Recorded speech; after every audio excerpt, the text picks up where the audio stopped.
All right, sixth grade. So today we are going to be doing your last play posit of the year. So you can give yourself a pat on the back because we've made it. So what I think I'm going to ask you to do is instead of giving me like an overall comment of the quality of this video, what instead I'm going to ask you is that in the comment section after this video, if you could, maybe take a minute to jot down some ideas as how well you think Play Posits went this year. And remember, I'm not really asking you whether you super love them or super hate them. The question is, do you think that it's beneficial as opposed to the more traditional way of getting information, which would be taking notes during class um, and then doing homework? Obviously, this way I'm asking you to take notes at home, and instead of doing homework, we do it together in class. So it's kind of the opposite. So really think about it. If there are things that you like, things that you dislike, things that you think can be improved, maybe jot it down in the comment section at the end. All right, as I stated in class, this is a hilarious pun because today we're going to be talking about clauses, and it's Santa Claus. So I know that you guys are going to be laughing hysterically. I'm going to have to give you a minute to enjoy the joke, and then we got to come back and do some work. You should be taking notes. All right, so once again, it goes into explaining the joke a little bit more, but we know that a clause is a little bit different than a phrase in that it is a group of words that contains a subject and a verb. It's a group of words that contains a subject and a verb. Now, I know what you're thinking. You're thinking, man, that sounds a lot like a sentence. And it is, or at least it can be. Unfortunately, it's not that way all the time. So, we know that to have a sentence, we need a subject, a verb, and a complete thought. Without the complete thought, we don't have the sentence. So basically what I'm saying is you can have a group of words that has a subject and a verb, but it does not constitute a sentence. It's not a complete thought. And that's basically the definition between a independent clause. Once again, still going into this joke, I'll give you some time. It's kind of beating the bit a little bit, but whatever. I'll give you time to appreciate that, but then we got to move on. We move them into two different types of clauses. We have an independent clause and we have a subordinate clause. So an independent clause is a group of words that contains a subject, a verb, and a complete thought. So basically a sentence is an independent clause. And that's why I don't necessarily love saying an independent clause equals a sentence, because sentences can have more than one clause in them. But an independent clause can be a complete sentence by itself because it does have all of those necessary elements to be a complete sentence. A dependent or a subordinate clause is one of those groups of words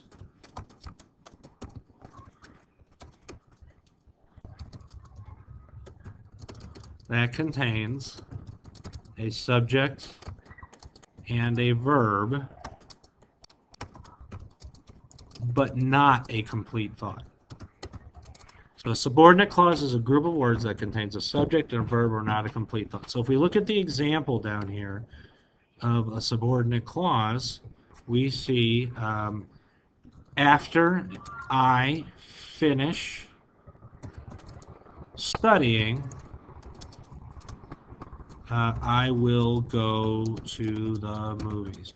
And just to go back for very briefly, it means that to have a subordinate clause, it has to be connected to an independent clause. Meaning you can have an independent clause without a subordinate clause, but you can't have a subordinate clause without an independent clause. So if you take a look down at the sentence, after I finish studying, I will go to the movies. Take a minute. Which one is a subordinate clause and which one is the independent clause? All right, so after I finish studying, that's your subordinate clause. It has a subject and verb. I finish, but it does not have a complete thought. After I finish studying is not something that can stand by itself. I will go to the movies is a complete thought. Subject verb, I will go.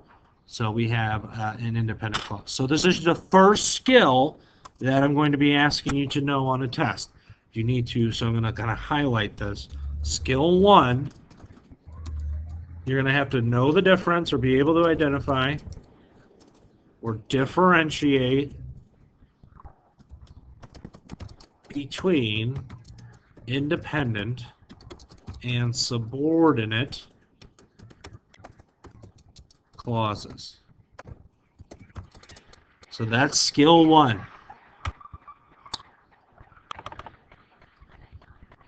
And that's probably the easiest one.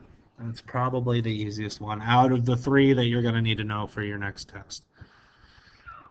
And obviously, we're not going to take your test for a while. It's going to be sooner than you think because the year's ending, but we got a minute. We'll do lots of practice between then and now. So the next kind, there's only one kind of independent clause. It's just an independent clause. There are 2 types of subordinate clauses. There's adjective clauses and there's adverb clauses. And I bet we're not going to do noun clauses this year. So this talks about noun clauses in this PowerPoint. You do not need to write that down. We'll do that next year. We do need to talk about adjective clauses, though. So if you were going to guess as to what the definition of an adjective clause would be, I'm pretty sure you would get something along the lines of a subordinate clause that modifies a noun or pronoun. Right? And then, once again, anytime that you have an adjective, there are 3 things that we need to think about. Location, close to what it's modifying,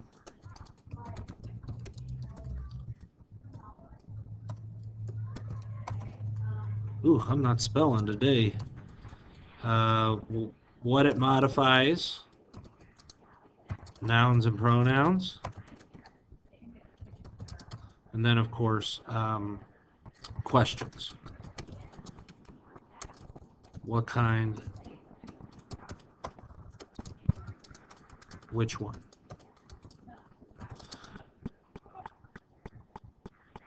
So what does this look like in practice? I will give you an example. Actually, before we get to this, it's going to be very much something that you need to know.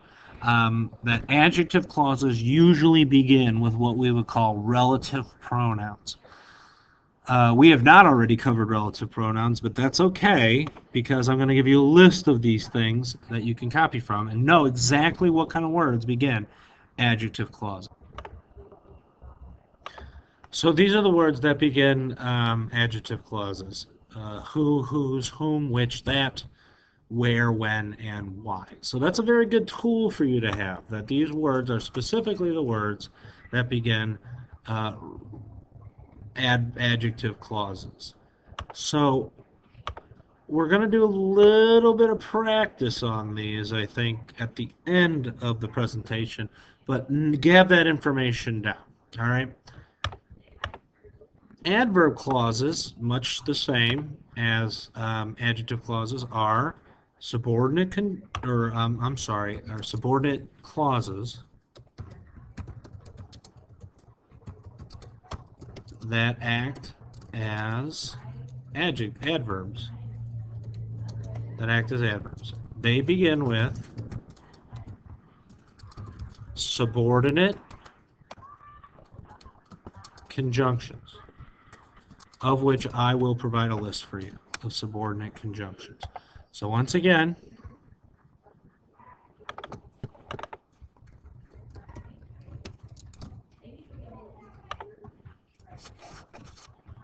so location, anywhere, right? modifies,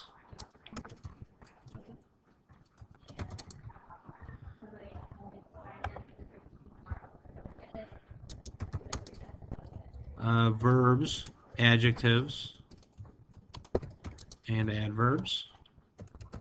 Questions they answer. Who, why, extent, where, when, and how. Take a look at the slide over here. Know that if they begin sentences, they're separated by commas. If it does not rain tomorrow, we will go to Crater Lake. If it does not rain tomorrow, it's telling us when we will go. So because it's answering the question when, it is a adverb clause.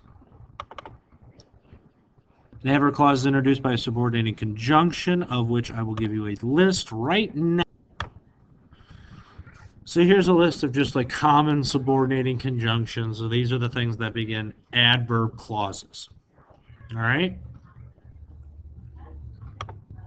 So I imagine that there's a amount of confusion after this, and just the kind of confusion that I think you get with you know, doing this without practice. So just know that I will give a quick review over this stuff tomorrow, and we will begin practicing. Please bring your questions. This was just kind of about getting the information out there.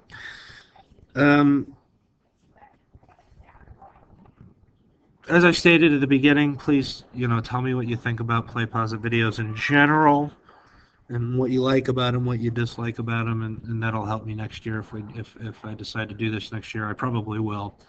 And if you know there's anything that you'd like to see with them. Otherwise, good job, everybody. Take all your notes, and we'll talk about it tomorrow.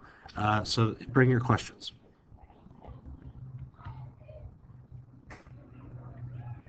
Actually, I forgot your other skills. Very quickly. Skill 2, you will have to identify adjective clauses, relative pronouns, and what they modify.